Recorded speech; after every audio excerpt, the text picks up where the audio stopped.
अब आगे की ज्ञान चर्चा की ओर बढ़ते हैं। जैसा कि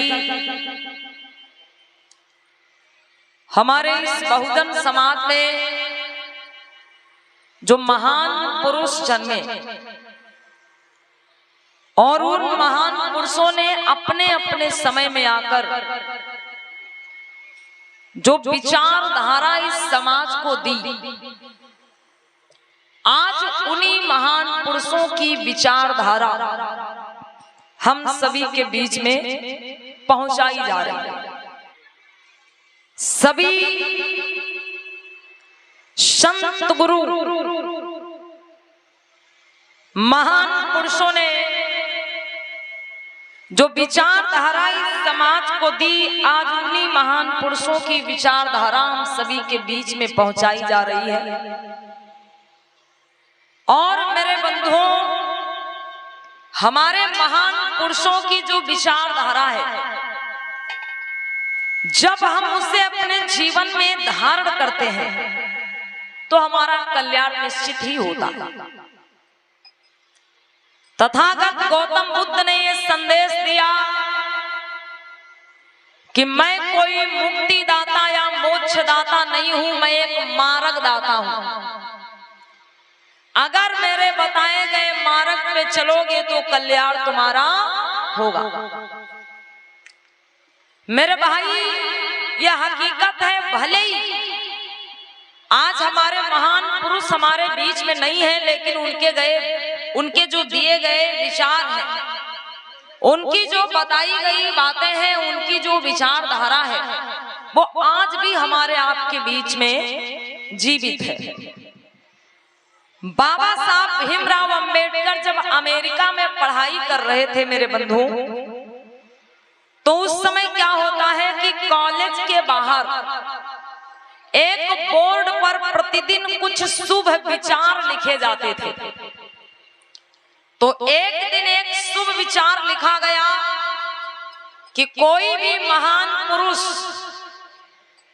माताएं बहनें बातचीत मत करिए आप लोग। अब भैया मानने वाली कहाँ है अम्मा बहनी, इनका तो मौका मिल जाता, मौका कहाँ चूकने वाली है ये लोग। माने जाए तो अम्मा बहने का है।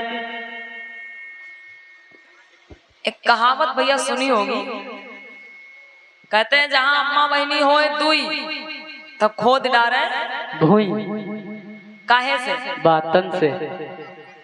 और जहां अम्मा बहनी होए तीन तो बातें लावे बीन, और जहां अम्मा बहनी हो चार तो बादर डारे फार, काहे से भैया? बातन से। और जहां अम्मा बहनी हो पांच तो कबहू न बोलाए साँच। यहाँ पर पांच का बहुत लोग बैठ, कोई अपन सासू की बुराई बतला रहा, कोई जेठाने, कोई देवराने, कोई नंद।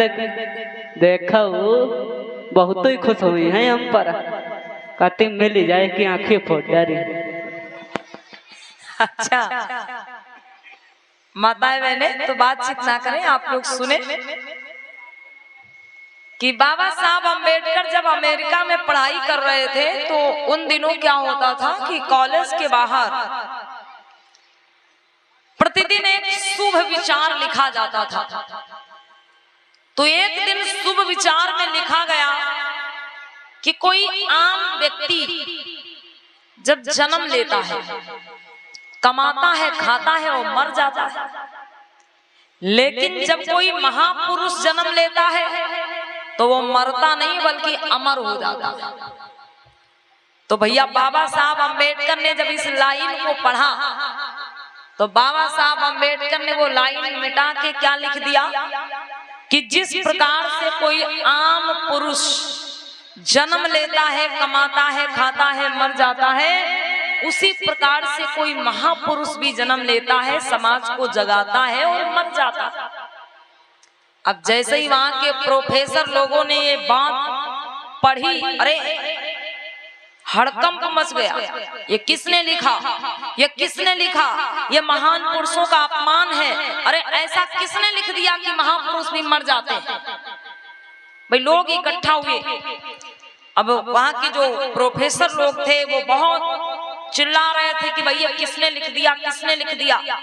क्योंकि पहले क्या लिखा था कि कोई महापुरुष जन्म लेता है वो अमर हो जाता है, और बाबा साहब ने कहा लिख दिया कि महापुरुष भी मर जाता है। तो भाई वहां पे हड़कंप मच गया कि ऐसा किसने लिख दिया, ये महापुरुषों का अपमान है। तो बाबा साहब आगे बढ़े और बोले मैंने लिखा है। तो पूछा गया भाई स्पष्ट करो कैसे आपने ये लिख दिया। तो बाबा साहब ने स्पष्ट किया कि देखो, जैसे कोई आम पुरुष जन्म लेता है, कमाता है, खाता है, मर जाता है, उसी प्रकार से कोई महापुरुष जब जन्म लेता है वो समाज को जगाता है, मर जाता है, वो जीवित तो रहता है, लेकिन कब तक? जब तक उस महापुरुष के बताए गए विचार लोगों के हृदय में, दिमाग में जीवित रहते। जब तक उस महापुरुष की विचारधारा समाज में जीवित रहती है, तब तक वो महापुरुष भी जीवित रहता है। और जिस दिन उस महापुरुष की विचारधारा खत्म हो गई, उस दिन समझो वो महापुरुष भी खत्म हो गया मेरे भाई। ये बाबा साहब ने स्वयं स्पष्ट किया।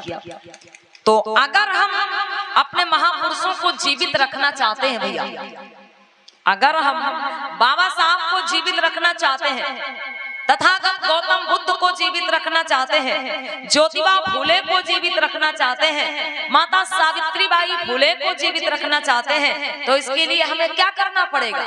उनके जो विचार हैं, उनकी जो विचारधारा है, हमें उसको अपने जीवन में धारण करना पड़ेगा और उनके विचारों को जीवित रखना पड़ेगा। और जब तक उनके विचार हमारे लोगों के हृदय में जीवित हैं, समाज में जीवित हैं, तब तक हमारे महापुरुष भी समाज में जीवित हैं मेरे भाई। तो सबसे बड़ी बात क्या है कि हमें अपने जीवन में परिवर्तन करना है, हमें अपने जीवन में बदलाव करना है। भाई जब तक हम अपने जीवन में परिवर्तन नहीं करेंगे, जब तक हम अपने जीवन में बदलाव नहीं करेंगे, भाई तब तक हम बुद्ध व बाबा साहब के अनुयायी नहीं हो सकते। बुद्ध जी ने 5 शील बताए, 5 शीलों में बुद्ध का 5वां शील है सुरा मेरे मज्ज पमाद ठाना वेरवड़ी सिक्खा पदंग समाधिया। बुद्ध जी का 5वां शील है। हम 1 मिनट के लिए जानना चाहेंगे कि यहाँ पर कितने लोग ऐसे बैठे हैं जो पहली बार बुद्ध कथा को सुन रहे हैं? कोई है जो बिल्कुल पहली बार बुद्ध कथा को सुन रहा है? अच्छा, चिरंजीव भैया जी हैं। अच्छा, नहीं भाई, हम कैसे कह सकते हैं, हम तो बराबर कई कार्यक्रमों में भैया को देख रहे हैं। तो बताइए, अच्छा यहाँ पर कितने लोग ऐसे हैं जो इस कथा से, ये जो कथा 2-3 दिन से हो रही, इसको छोड़ के इसके पहले भी कई कथाएं आप लोग सुन चुके हैं? इसमें कितने लोग ऐसे हैं? हाथ उठाओ, ऊंचे ऊंचे हाथ उठाओ सभी लोग।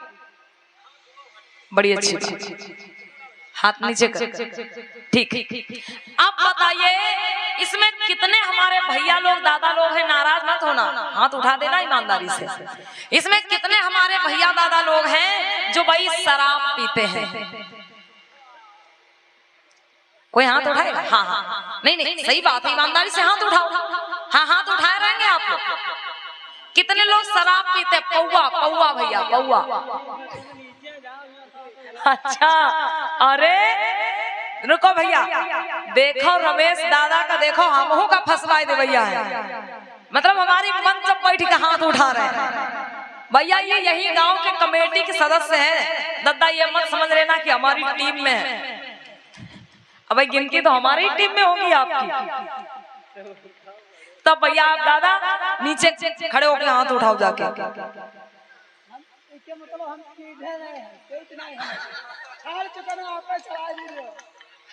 कब से नहीं पीते हैं?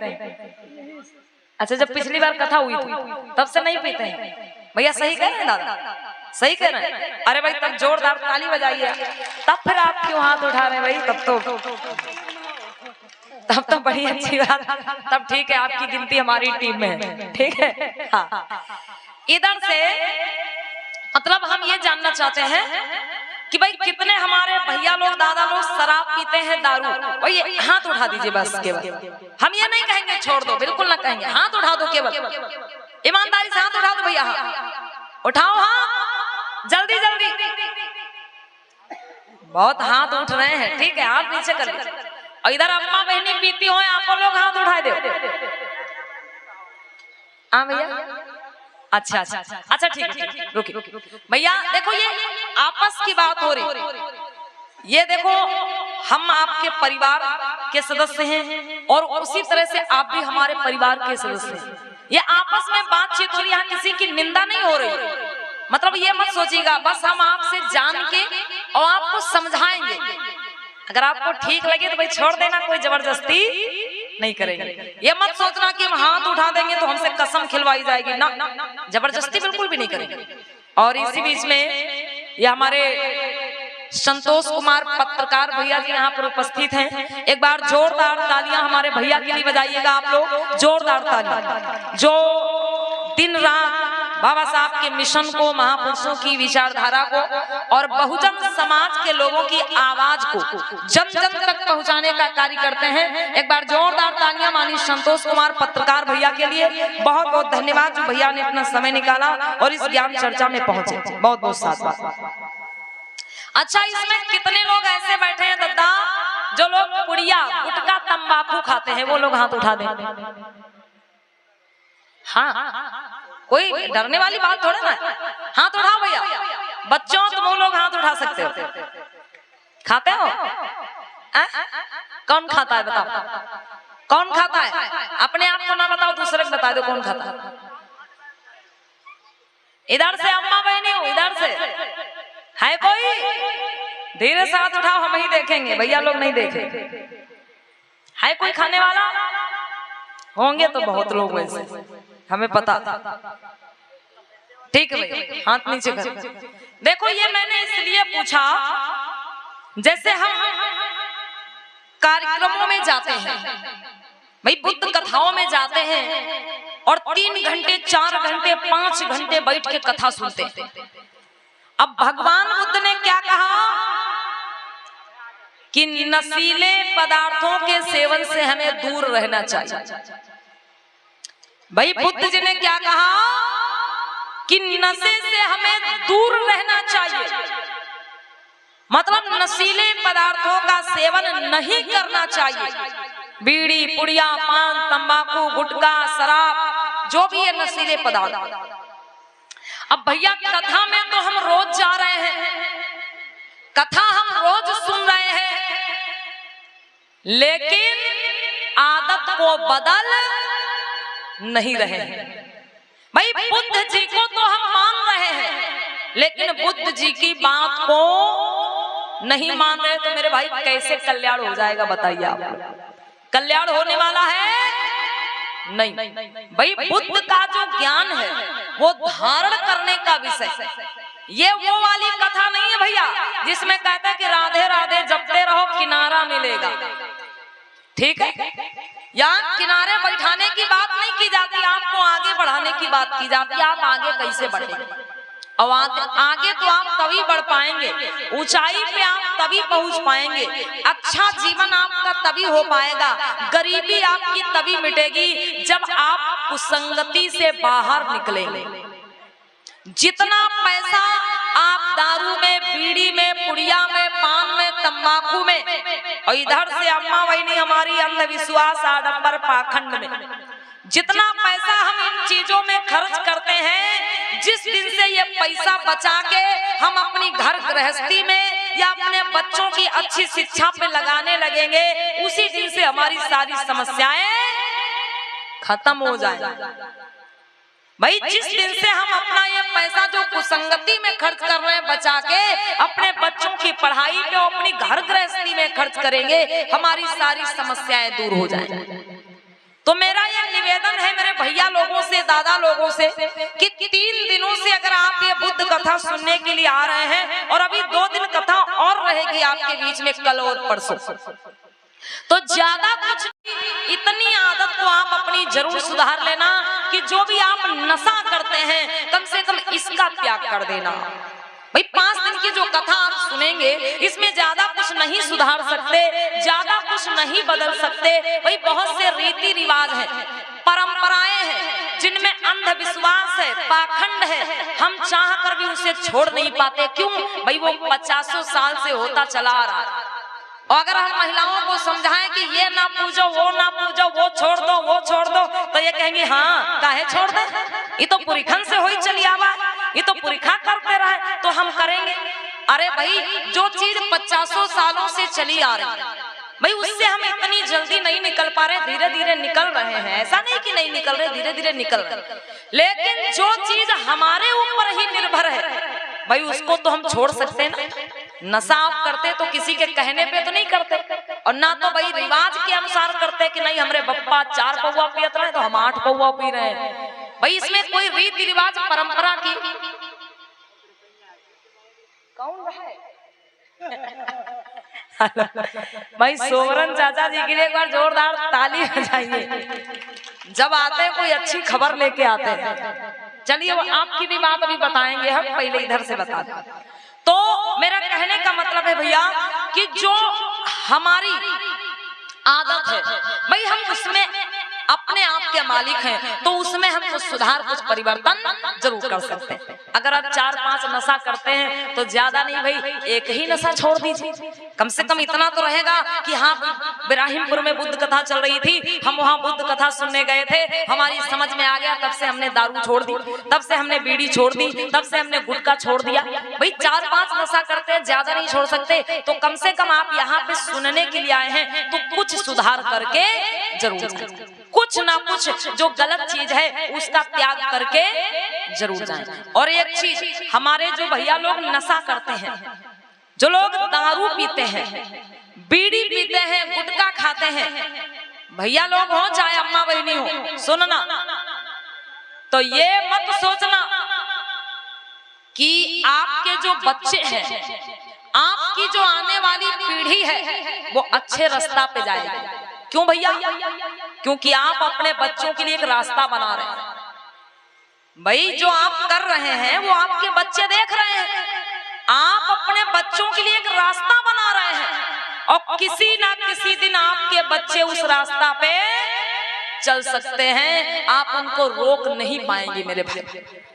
भाई जब आप स्वयं वैसा कर रहे हैं तो बच्चों को कहां से रोकेंगे? हमारे भैया लोग क्या करते हैं भाई, छोटे छोटे बच्चे हैं उनको पैसा देते, कहते भैया जाओ पुड़िया खरीद के ले आओ, तंबाकू खरीद के ले आओ, बीड़ी खरीद के ले आओ। अक्सर छोटे बच्चों से ही आप दुकान से ये चीजें मंगवाते हैं। अब भाई आपका बच्चा रोज बीड़ी पुड़िया तंबाकू सिगरेट खरीद के आपके लिए ला रहा है, तो किसी ना किसी दिन तो उसके दिमाग में ये बात आ ही जाएगी कि भाई हमारे पापा ये चीज रोज मंगवाते हैं, हमारे पापा ये रोज खाते हैं, अरे इसका मतलब ये बड़ी बढ़िया चीज है, हमको भी खाना चाहिए। अब चोरी छिपके भाई आपका बच्चा भी उसका स्वाद लेगा। तो जब आपका बच्चा गुटखा खाएगा, तंबाकू खाएगा, बीड़ी पिएगा, सिगरेट पिएगा, तो आपको बुरा लगेगा, आप उसको मारेंगे, पीटेंगे, सुधारने की कोशिश करेंगे, लेकिन अपने आप को सुधार नहीं पा रहे। तो भाई कैसे आपकी जो आने वाली पीढ़ी है, जो आपके बच्चे हैं, उनसे उम्मीद ये मत लगा के रखना। जो लोग शराब पीते हैं या अन्य नशीले पदार्थों का सेवन करते हैं, उनसे मेरा कहना है कि आप अपने बच्चों से ये उम्मीद बिल्कुल भी मत लगाना कि आपके बच्चे अच्छे इंसान बनेंगे, कोई अच्छा काम करेंगे। जो आप कर रहे हैं अपने बच्चों के लिए एक रास्ता बना रहे हैं, और धीरे धीरे आपके बच्चे किसी न किसी दिन उस रास्ता पे चल सकते हैं। इसलिए मेरे भाई अपना भी अगर अच्छा जीवन चाहते हैं और अपने बच्चों का भी अच्छा जीवन चाहते हैं तो नशीले पदार्थों का त्याग करें मेरे भाई। तथागत भगवान बुद्ध ने ये 5वें सील में संदेश दिया है कि सुरा मेरे मज्ज पमाद ठाना वेरमणि शिक्षा पदंग समादियामी, हमें जुआ और नशा से हमेशा दूर रहना चाहिए। और इस बुद्ध कथा को सुनने का भाई तभी कोई अच्छा मकसद निकलेगा जब हम यहाँ पर बताई गई बातों को अपने जीवन में धारण करेंगे, अपने जीवन में उतारेंगे। बोली तथागत बुद्ध की।